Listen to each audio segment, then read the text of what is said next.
Hey, storytellers, it's Storytelling Ron, and I'm here to talk about Star Wars RPG Vehicular Combat. Vehicular Combat, okay? Vehicular Combat. And yes, we start off with beasts. Now, as a GM, I'm still kind of learning Star Wars RPG, or at least getting. I'm just still really, getting into trying to. It's not in my DNA yet. That's for sure. So I'm going to go over this a bit parts of this video, this last episode we did, and how I'm introducing vehicular combat in there with the players, and I'm building up, slowly from the ground up the party, or at least the opportunities I'm giving them. And on episode 12 is when they finally got a vehicle, or they got a few episodes before, but they finally started to really use it. And the first thing I wanted to introduce was against beasts, and again, I think you all, just like me, get this sensation of when you get into Star Wars and you want to role play, and then you got to do vehicular combat or spaceship combat. It's like you can't really grasp it, right? It doesn't feel solid the way to grasp it. And this isn't necessarily going to help you, this video, but it's going to say, hey, it's okay. Just kind of go with the flow. Now, in this first video, or this first section here, what I did was they came across, so they were going out to find a truck that was lost in the Dune Sea, malfunctioning, a delivery truck, and there are local traders saying, go get that truck and fix it or whatever. So when they go out, they see these reeks out in the Dune Sea.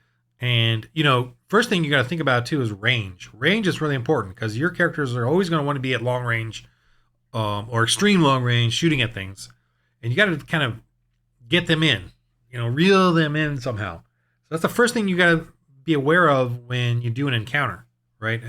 Anywhere, especially with vehicle combat. And I'm using personal scale, right? Not ship scale ranges, but personal ranges. So extreme. So for me, the map I'm using here, let me switch to the Foundry, and I'm just going to. The map I'm using here, I'm kind of saying, and I'll show you the other stuff that happens, but I'm kind of saying this tile here is from end to end is long range, and then right at the end is extreme long range. So I'm kind of stretching, doing kind of what I feel, and you'll see as I explain later how I go from long range to extreme long range, and I don't always follow all the rules that I should, but for instance. Assume that it takes 2 maneuvers to get from from medium to long, right? 2 maneuvers. I know I'm already digressing. But one of the players who's much better at the rules than I kind of remind me of that in the middle of it, and I'll get back to that in a minute. But this is the map I'm using. This is the setup. They come in with this right for now. This is at the end of the thing. Oh, and I moved things around just to explain. So they come at the end, and this is what they see. These reeks here, and looks like something on the ground. So I wanted to get them in. They got to get in closer to see what those were, what those things are. And the reeks are just kind of examining them and, doing their weird thing. So they decide they want to shoot them and scare off the reeks and then come in and check the thing. Well, so once they shot them, I said, okay, they're, I did a little roll, or I used a dark point and said, they're angry and they're charging. Okay, I think that's what I did. I did a dark point and made it so that they started charging them. And I think we did an initiative roll. So here's where we're at in this YouTube video I'm working on here, and they're getting in closer. They did manage to shoot one. Now what I did, we ended it there, and then when we started up the next episode, I had the pilot. I don't even remember exactly what I did the previous episode. I probably should have watched the tape, but I had him. I really wanted him to re-roll or do a roll of piloting planetary as they're coming in. They were further out when I had him roll it. And as you can see here, this is what I had him do. So this is piloting. I figured it was a medium maneuver. I'll explain that in a sec. He's got a boost for something. I think one of the guys actually did a leadership roll. I let him do a leadership roll or a cool roll, and then that gave him a boost. And then I had 3 setbacks. Okay, so why did I do that? Because a maneuver should not be considered, a drive is not considered a skill check, right? Just a basic drive. Like on this chart here, of the maneuvers, it's just a drive. So none of these are considered skill checks like you have down here. But I am making it because I wanted to the degree of how well he did it, right? And think about this: when you're driving and you got to take a turn or whatever, chances are you're not going to get in an accident. But see, there might be. But if you're under duress, right? A rhinoceros is charging down the street. Are you going to be able to make that same U-turn, as you would normally? So you're under a duress, and so for me, I wanted to do something like that, and that if you're under duress, that's going to affect the ability die. I could make that setbacks, the duress part, but me personally, I'm kind of thinking, because I'm reading like the rules, and you really got to familiarize yourself with the very beginning here. I need to familiarize myself with it. Is the difficulty levels right here at the beginning, where it talks about the basic dice pool, right? And how you set up the one difficulty, two difficulty, three difficulty. And so I'm saying 2 difficulty for him to make a U-turn. And why I'm saying that isn't because a U-turn is hard to do, but it's harder to do. It's easy to do, but I'm upgrading it 1 difficulty because you're under duress. There's something happening. Everyone in the car is freaking out. Hey, we got to get going. It's in a combat situation. So I'm increasing the difficulty by 1 for that. The 3 setbacks are, I'm not exactly sure what I said in the video, but I'm just going to try to think about it. I don't want to go through the video. I did, but I just don't remember all the little details. Anyway, the setbacks are big giant reeks are charging at you. Hot arid. So if he was like a Nikto and had the arid, resistance, then he wouldn't have that setback. But he has a setback for just because how hot it is. It's the environment. So the setback for the reeks charging at him, and then the other setback is, I don't even remember. Maybe it was the duress. I might have like quasi did both of those. Let me look at the tape. I'll look at the tape, see what I said, and I'll come back. Hold on a sec. Okay, so what I did was I did 2 setbacks for the environment, how hot it is. So that's what I did. And then the other one was that these reeks are charging. That's what those 3 setbacks are. And the obviously the upgrade difficulty from normal to medium was, to me, the duress of now we're in a combat, intense situation. It's not a regular U-turn. It's a little tougher U-turn, but it is also, I consider it an easy maneuver, but upgraded 1 difficulty because of the situation. Now, again, there's no skill check normally for maneuvers, but I think there's a skill check because of the duress of the situation. And to me, it's not a matter of a failure. And that if he fails, that he's not U-turning. He's still U-turning. He's just doing it too slow. He's just not getting it going. I could have added, and what I could have done is added a dark point, and then if he would have gotten a despair, I would have done like he stalls it. He turns it off, and they're sitting there sitting ducks. So there's that. So that's the kind of thing you do with just basic driving under duress in a combat situation, and don't do it every time, but do it when there's a change happening, something that is affecting the driver and change. The initial chase, I would have him, or the initial drive, I would have him roll. But during the rounds after that, I would not have him roll until something changed the situation where he has to, do another check. And again, 1 difficulty, I would make it 2 difficulty by default for these maneuvers, even though there's no skill check. I would personally, because you just want to see how well they do, and that's what I did here on some other rolls. I'll show you what happened, because I feel like they're under duress. They're under a situation. It's not easy. It's race car driving. It's not just driving around, civilian wise. Because if you look here, a primitive lock is easy, and picking a typical lock is a 2. So the lock, or let me see what else here. How did my dog get outside? I'll be right back. Okay, sorry, my dog. There's a gardener next door, and I try to keep my dog inside, and then he goes out. He gets out the back screen door sometimes. I don't know how. I think he's picking locks or something.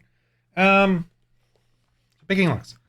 So a typical lock is a 2 difficulty, Stitching a small wound, finding food on shelter on a temperate planet, shooting a target at medium range, or trying to strike a target while engaged. That's a 2 medium. So to me, it's a 1 medium or 1 difficulty to like I said, you turn, and then under duress, I'm upgrading it the difficulty by 1. Not into a challenge die, but just an extra difficulty. Again, it's not whether they succeed or fail. I am assuming they're doing it, but how well they do it. So that's kind of the way I do maneuvers. So let's move on to the Reeks charging and what happens there. Oh, so much fun, right? Oh. Okay. I'm recording now, right? Yeah, okay, sorry. So I got a little excited here. Let me move it back a little bit. All right. So what happens here is the beasts are coming. They shot 2 of them. You know, they're doing their shooting. That's their turns. They're taking them down. I think I even forgot soak at one point, and then I had to redo it, but it was only a minor thing. But then there's 1 Reek left, and Arias is at the last of the turns here on the combat tracker, and he's gonna turn, right? So it's a maneuver, and in the rules it says you don't have to check that, but I'm gonna make him check it because it's under this duress. And to me, that's 2 medium, which is, and that's kind of easy. It's easy because it's on this flat dune sea. Well, it's a medium, but it's a medium with 1 upgrade because of the duress. So, but it's on a flat dune sea. It's not through a canyon or whatever else, or rocky or swampy. That'd be like 3 difficulty or something to maneuver. And again, I'm not doing it to whether he succeeds or fails. It's more about how fast he does it, how efficient he does it, because I think he would eventually get it there. But this role is really based on how soon, because something's coming after you. So I decide then to do the same 2 difficulty. I decide only to do 1 setback. I think I might have just forgot about that. I did the 2 hot setbacks for environment, but I said the 1 setback was because there's only 1 Reek left, and it's coffee. So I probably should have had the 2 setback for the how hot it is, but then just not give many setbacks for the Reeks because they were shooting him and taking down some. But whatever, whatever. That's just kind of give him a little bit. So he had 1 setback, and you can see here. No, I haven't shown it yet. What I did allow here, for some reason, I gave Arias a discipline roll. I wanted to do a little extra roll. And I gave him a discipline roll because of the situation and him just staying, focused on the driving or whatever. And I think he took a. Did he take it for here, for the discipline? Because I think it would have given him some bonuses for the driving, which it did do. And let me just show you this real quick. So it gave him, here's the successes or whatever, and I gave him a 1 boost. He had 3 advantages. So I gave him 2 boosts. I gave him 2 boosts for his just, holding discipline, for focusing on getting that thing going. But he still failed the planetary drive right here, check failed. And since he just failed, I said, well, the Reek charges in, because it was the Reek's next.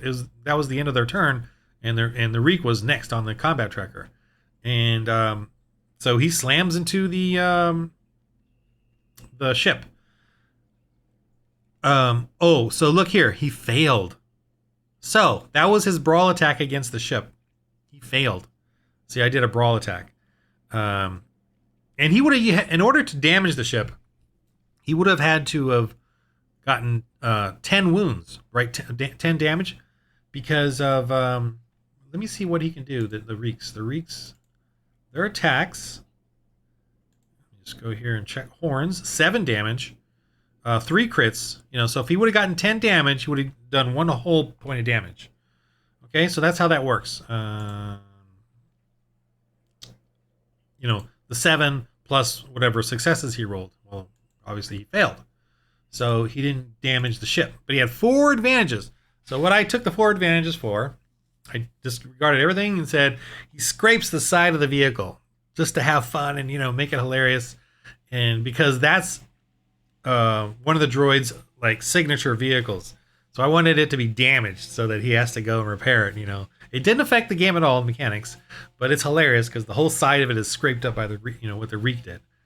And this whole episode is called "The Speeder Scraping By" because later on, it happens to the other side of the speeder. Which I just took it, man. I took whatever advantages, or I don't know if I got a despair or triumph or whatever. But on the other one, I did the same thing. The other side gets scraped up. So the speeder is totally like demolished. So that's it. That's all that happened, and none of them, I didn't do anything like they had a check for falling off the speeder. I think that I only would have done that if the reek would actually had done some damage on it.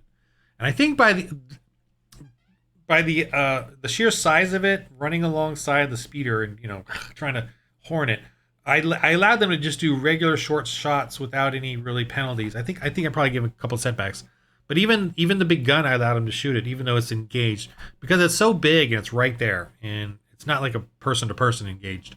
So that's how I played that off, and I think they just pretty much shot it and killed it at that point. Took it down with all their firing. So I think that's how that played out. But I just want to move on to the vehicle combat. So what happens? Let me just take these out. So that was a fun little reek thing they did there. Just moving those out of the way, kind of keeping them as assets. Didn't want to move the tile. At least not that tile. Move these little guys out of the way. So what I did then is I had them, as you can see, I'm just moving these out of the way. Using this whole, like a little film crew moving this. Now, this was not here. This was not here. Oh, this was coming along. I don't want to move it because they're actually still in this situation at the end of this. So let me go back to the YouTube video and explain what happens next. I'll set that up and be right back. Okay, I got a little sidetracked here watching some rhinos charging cars on YouTube or whatever. Little underwhelming, but so the reek hits them, scrapes them, and is basically running alongside them. And Brock wants to use the gunner, the larger weapon on the top there of the airspeeder. They have a large weapon. It's still personal scale, it's not a vehicle. It's an anti-personal one. It's a heavy blaster, something or another. It does like 15 damage, so of personal scale damage. And I let them do it because even though they're engaged and you can't use heavy guns on engaged, but I let them do it because it's a big rhino-sized creature. It's not necessarily next to him either. It's next to the vehicle. So as you can see there, he does a short range, one difficulty. He's got a boost for something, and then I gave him one setback just because of the situation, the craziness of it all. And so he rolled, and he still missed with all these rolls. So here I am cracking up on the video, and so they got to deal with that. But I'm going to move on again. I'm going to move on now to the vehicle combat. Okay. One thing I want to say about Foundry. I am not using any sort of token attacher or mount or whatever on these. I'm just literally making a big square, selecting it, and moving things. Moving the tokens with the vehicles. And the reason is I just had problems with that token attacher. I deleted the wrong thing. I deleted the main under in a different campaign. I had a knight on a horse with a torch. And I deleted the guy for some reason, and because he was the main root of the token attacher, I could not even touch the horse or the torch, and I couldn't even do it. It was just stuck there. This lit torch and this horse, and I couldn't go back because whatever. And I'm like, man, so I don't want to deal with that anymore. I don't want to. So I'm not using token attacher. I don't know if they've changed that or fixed it, but I'm not going to mess with it. But the simpler, the better. I'm kind of getting tired of all these modules. I mean, they're cool, but it's just hard to remember everything. I can't remember all these different little modules, and then they change and they get updated, and are they working? So the less modules you can use, I would suggest the better, and just keep it. You got to do maybe a couple of extra manual things, but I'd rather do the manual things because I know they're going to work than use something that I have no idea whether it's going to work for the next one or the next upgrade or whatever, or next update. And I'd rather just get used to Foundry as much as possible with the basic stuff, and just use that and that's what I'm doing as far as the vehicles with the people inside them. I'm just selecting them and moving them as a group normally. So I just wanted to make that note. So here, the truck has now come into the delivery truck. It's doing its little large circular route, and the driver in his malfunction has got shot up. And it does have a B2 battle droid in the back coming out of the hatch, but sort of jury rigged in there so that it can shoot, and it's got really good defense. And that's kind of like my sort of step up danger for them. And it's a one armored truck, and just moving along. It's not chasing them. It's just going along in this malfunctioning circle in the Dune Sea. And so what happened is, I think they used a light point or something to make sure that they wanted to get the speeder bike in the path of the oncoming truck. So they put that there, and I just said, okay, it's going to drive over it. And it just barely does any damage because it's a one armored truck and it just kind of runs over it. But I did do a roll, and I think I just took off a dark point based on the roll I did. It wasn't based on damaging anything because it's a one armored heavy speeder truck. But it does kind of crash over the jet bike or jet speeder, and the bike speeder, whatever it is. And then I rolled. Let me see what I rolled. I just might as well look at that. Okay, so this is a collision. There's collision rules, and it's in the little gray box in there. You got to find it where under like the end of the damage stuff in the vehicle section. But a collision is pretty basic. If it's a light collision, then you just take the defense of the vehicle, times it by 10, and you roll critical minus that. So times it by 10. So I'm assuming, and it doesn't say there very clearly, it just says defense, but I'm assuming defense and armor. It says, shielding and armor. I'm gonna say armor as well. So I don't know, maybe I missed something there, but I read it over and over. It doesn't say anything about armor factoring into it, but I'm gonna, obviously it's part of defense. So times it by 10, whatever that factor is, subtract that from the critical roll, a D100 critical roll. And that's what damage that vehicle will take, and the other vehicle will take, the same thing. Now, if it's a major collision, you could then times it by 5. So it's a little less to the roll. A big, and then also narratively, a big truck, armored one, a little bike, I would obviously not really have it play. I would still roll it, but have that in mind to factor in what it does. So I rolled it, and basically what I rolled, let me see what I rolled. I'm just pausing here just so you don't have to watch it. Yeah, so yeah, you just see it crushes it. It kind of stuck. So he rolled a 26, and I could have taken off 10 because it has armor of 1, so times 10. But I just took off. I said, you know what? I'll just take off a dark point. I just wanted to get past this and move on to what they were going to do next. So what they do next is they want to drive in behind it and jump, and then basically jump onto it and start, throw a frag grenade into the window, shoot close up at the B2 that's sort of hunkered down, and that's kind of what they did. And I did a bunch of rolls there. I had them roll for driving because it's a stressful situation. So let me review that, and I'll get back to you. Okay, so here I as you can see, I allowed Arias the pilot to do a 1 difficulty, 1 setback due to the heat roll. I think I should have made it a little harder because I thought he was just trailing behind it, but then they said, no, we want to get up close.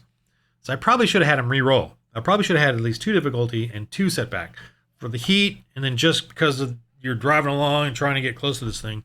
I think I should have done that, but whatever. I just keep playing. So basically, they succeeded, and so that's how they got up close, and then they were able to do some jump ups, and in the end, Arias, I had him do another discipline roll because he did a forced move, lifting the B2 out of the hatch there, and then throwing it off, and then they just kept driving on. And I just said, yeah, the B2 is never going to recover to attack them at that point. Shoot at them. They're just gone. Driving off, and I thought that was great that he did that. And did he have enough force points to do that? Because he only has 1 force die, force rating of 1, and he rolled a 1 dark point, but he still used it angrily, and everyone's cracking up. But so you can watch the video. So then I'm like thinking later on, this is even afterwards, I was like, oh, he didn't have enough force points to actually do that because he can only do silhouette 0. But that's not right. He has enough. He's got the 3 ratings of strength, and you only need 1 force point to actually use silhouette. He can do silhouette 2 or smaller, lift it, and so that's what he did. And he has the force move power to remove it from a secured position, or if it's secured, which is what the B2 was kind of secured in there, jury rigged.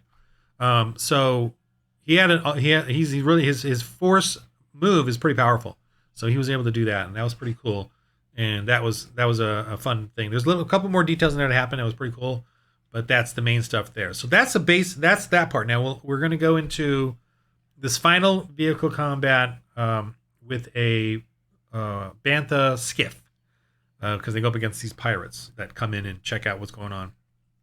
So let me get that going. Okay, in this section, they saw the bantha skiff coming at them, and I made it long range at the end of the map there, and so they're just trying to drive away, but they're kind of looking at the bantha.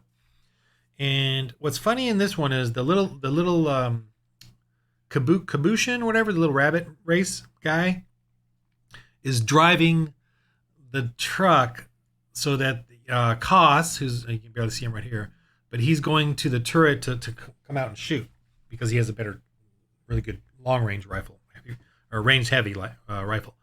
And the Kabushian, I forget the name of the race, Lakushian, that's his name, Lakushian, and he's a Kabushin. Lack is driving, and he's small. So they did roll or get a light point or whatever that he could finally fit himself and use like the B1 droid's leg to do the gas or whatever, like could reach everything. So he's kind of having a difficult time driving it.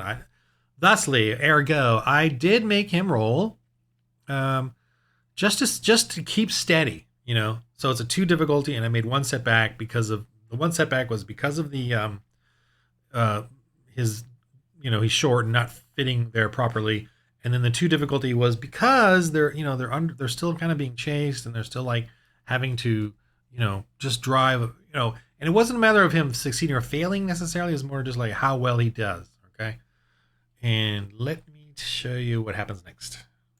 Okay, so I just had him do a roll, and look, he has a pretty good planetary.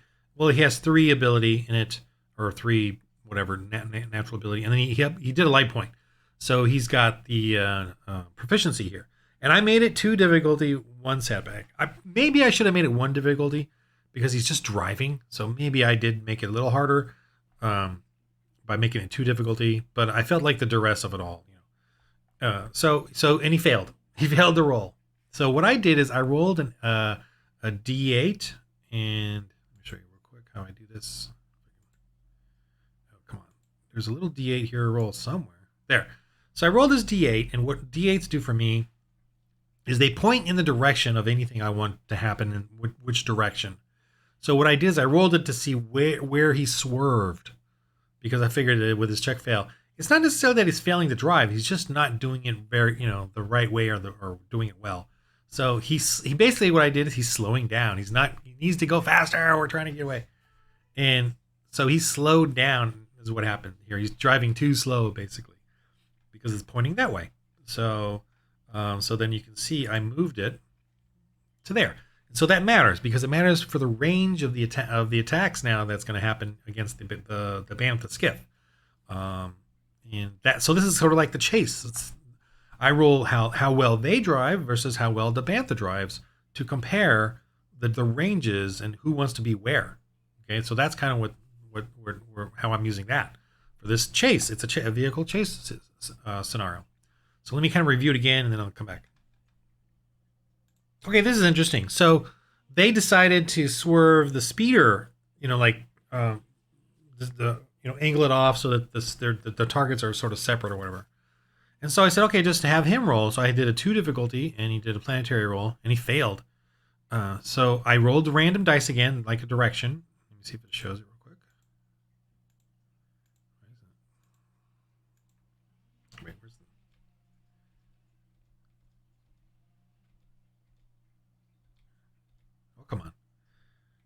me just let me turn off the sound. I rolled it really quickly.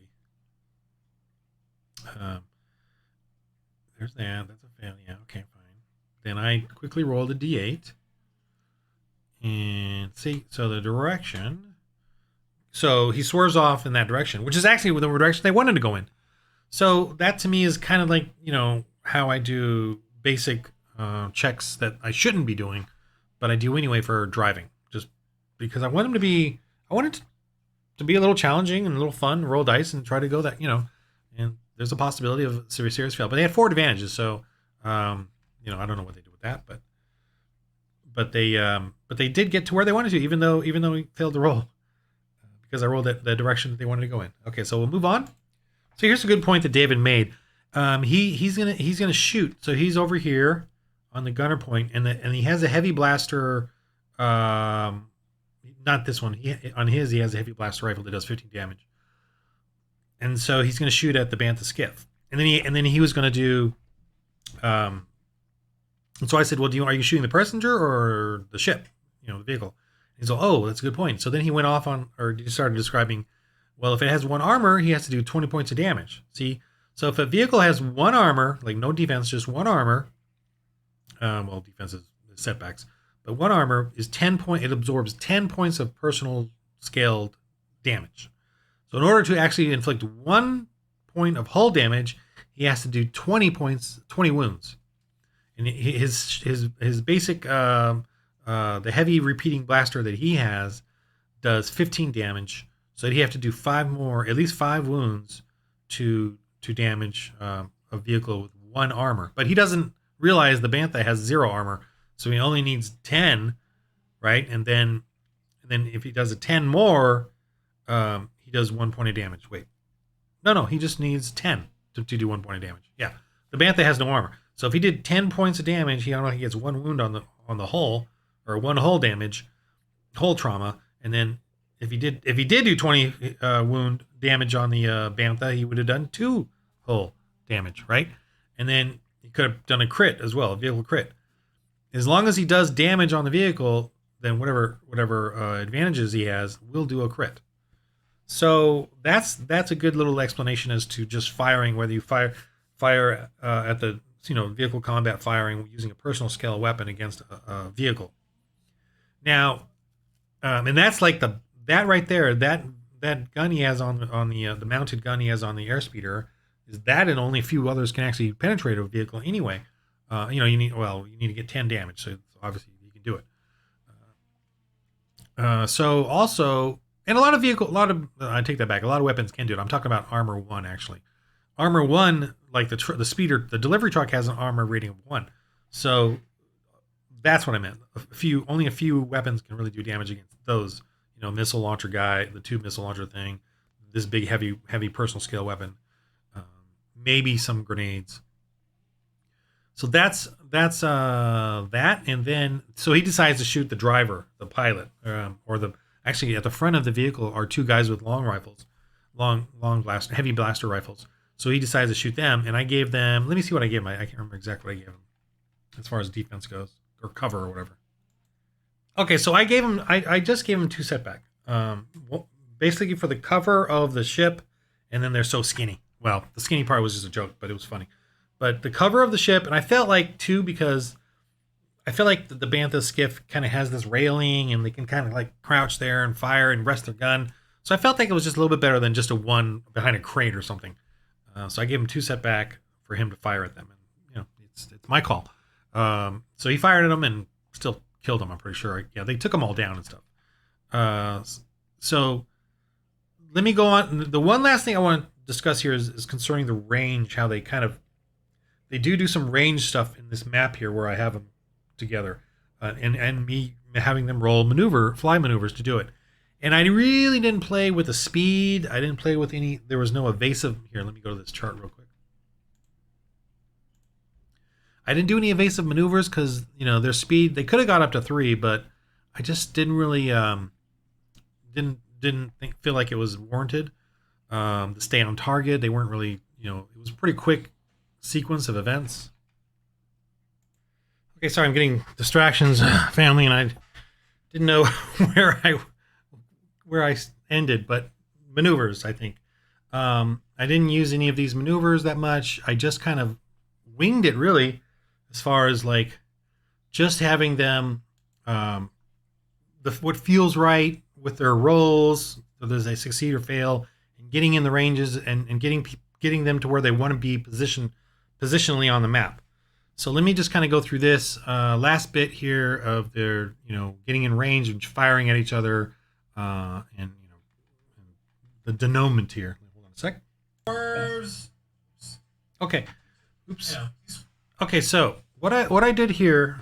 No. What I did here is, so Brack Bronson, he did his gunnery and he obliterated one of the people at the front, and he rolled a triumph as well.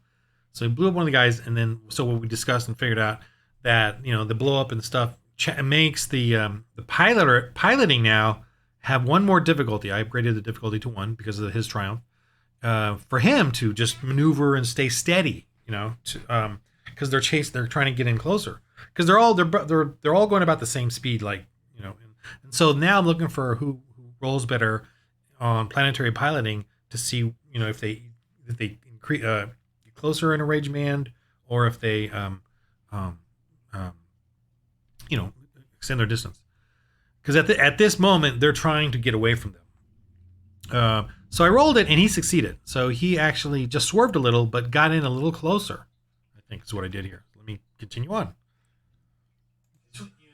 Okay. So because of the pirate did a good planetary roll skill check, even though he didn't have to, I'm using it because I really, again, want to express that. I'm using it just because I want to get they're trying to, race each other basically. So it's a skill check. And so now he's in medium range here, as opposed to being long range, because remember the Lacushian slowed down on that previous thing, and then he was able to speed up, and so that closed the range. But of course now it's Koss, the IG-88 right here in the turret, who's shooting at them, and he's got a really good roll. So let me just continue on from there to finish this off. Okay, so in this one, as you can see here, Lacushian, I made him. He just wanted to speed up. That's all he wanted to do. I made him do a skill check. I know the rules doesn't necessarily say that, but again, like I said, under combat and duress, I feel like it's a 2, and the setback was because of his position in the seat again, and so he rolled and he succeeded, and so I let him speed up. So now he's at least in long range instead of medium range, for the rest of this turn, or until the pilot of the weak-way pilot, is able to do something else. So that's kind of like the basic chase. That's how that kind of works. But they're actually right at the end here. They're going to do a U-turn and chase after them because they shot off all the weak-way pirates and are going to turn around to go and capture them. So let me get to there. So as you can see here, they shot off one of the pirates. That was a hilarious moment. And so I said, all right, and I think Koss did it here. Yeah, right here, this blaster rifle. And then I said, all right, you know what? They're turning around. They turned around. So I rolled it to see how well he turned around, and check succeeded. So they turned around. Basically, this is long range. So if because they want to turn around themselves, they're gonna try to turn around. So if they fail their turnaround with the basic roll, if they fail that, then it's extreme long range. So I'm gonna extend the bands. And David made the point that you need 2 maneuvers to get within a change the range bands, especially at those long extreme. And I said, oh yeah, and I kind of rationalized it out. But then that's based on people walking or running, not based on vehicles. So I'm gonna, I think, keep in my mind that vehicles at personal scale can change those range bands in one turn, right? One maneuver, just because they're in vehicles. That's the benefit of being in a vehicle. Those range bands at any range in personal scale is just one turn. I think something like that. So basically, the guy turned around, keeping his range band going, but they're going to start turning around now to stay within range of him and to catch up to them. So let me watch that real quick, and then I'll get back to you as how I did it. Okay, this is something epic. So they're turning around. The bantha skiff is turned around and is trying to get away, and Arias and Lack were the last 2 in this turn, and he failed. The Rice did, so I moved him further away as he's still turning. And then one of the pirate picked up a long rifle and shot, or a blaster rifle, and shot at Koss, and actually hit him for 9 points of damage, 12 minus his soak of 3. I forgot to use the 3 threats. I should. We just kind of went over. I phased over it. I should have given 2 boosts to Lack for his roll. Because he, even though the guy shot him at 3, the threats could have benefited the players. I don't know. I don't know why we missed that, but we did. And so Lack had a 2 difficulty and 1 setback because of his sitting. I should have did a little more than that for him again, like the error, because I should have kept a 1 setback for all of them because of the heat, the environment. But I just kind of used it, didn't use it, whatever. So he failed, and so he too was turned and got at extreme long range. So let me go to another shot here and explain what happened in the finale here. It's pretty exciting. Okay, David did mention the rule that between extreme and long, it takes 2 maneuvers.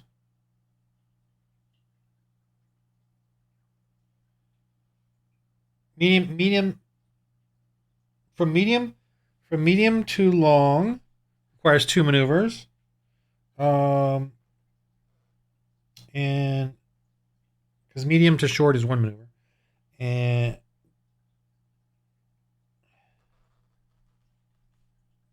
it takes 3 maneuvers to go from short to long. In extreme range,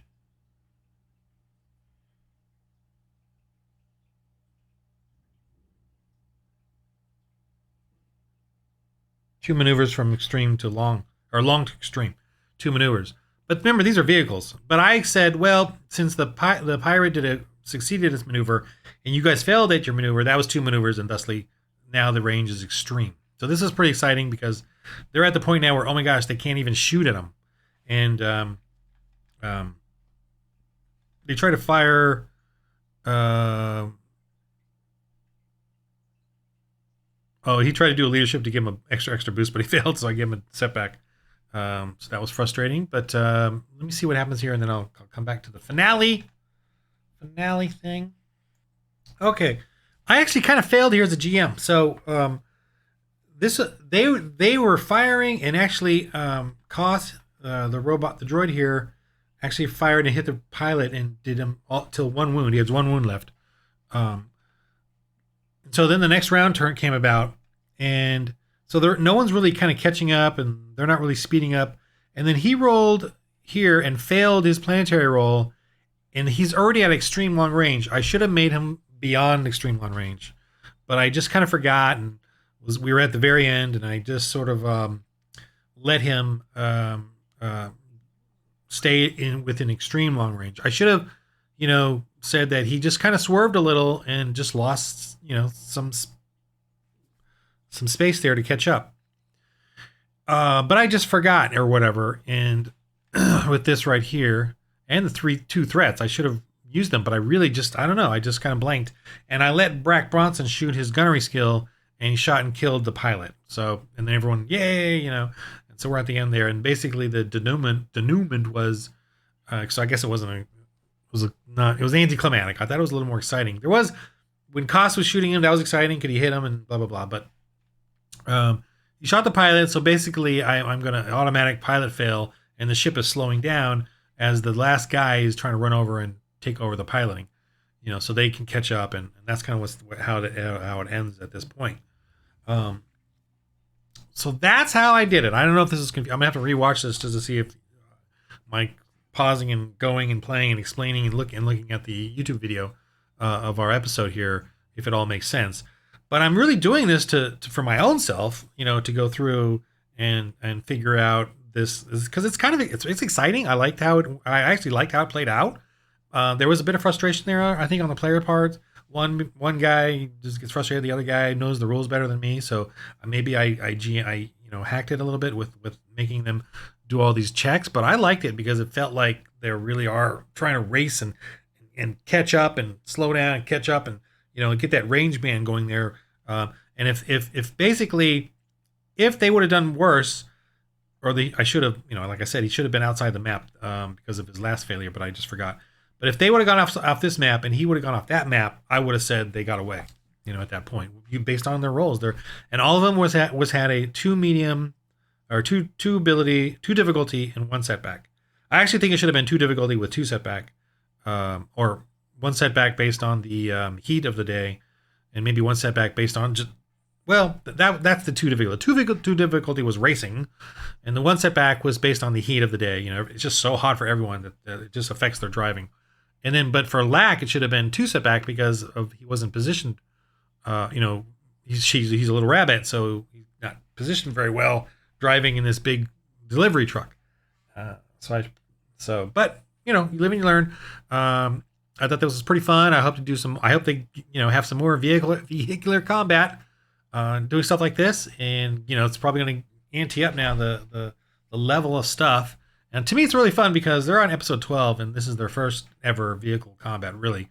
And all that previous stuff was just fun shooting, and I'm trying to like build up not only for them but for myself, the GMing, how to GM, and how this all works. So hopefully this was helpful to you. It was definitely helpful to me, just going through and reviewing it and explaining it. The best way for you, I've learned this, that the best way to be a master at something is to teach it. So that's kind of why I'm doing these YouTube videos, really for myself, to teach whoever's watching, but teach myself at the same time and get better at it. And it's a good way of just focusing and working on it. Okay, so that's my Star Wars role-playing game Vehicular Combat dissertation or essay or presentation. All right, I hope this was helpful.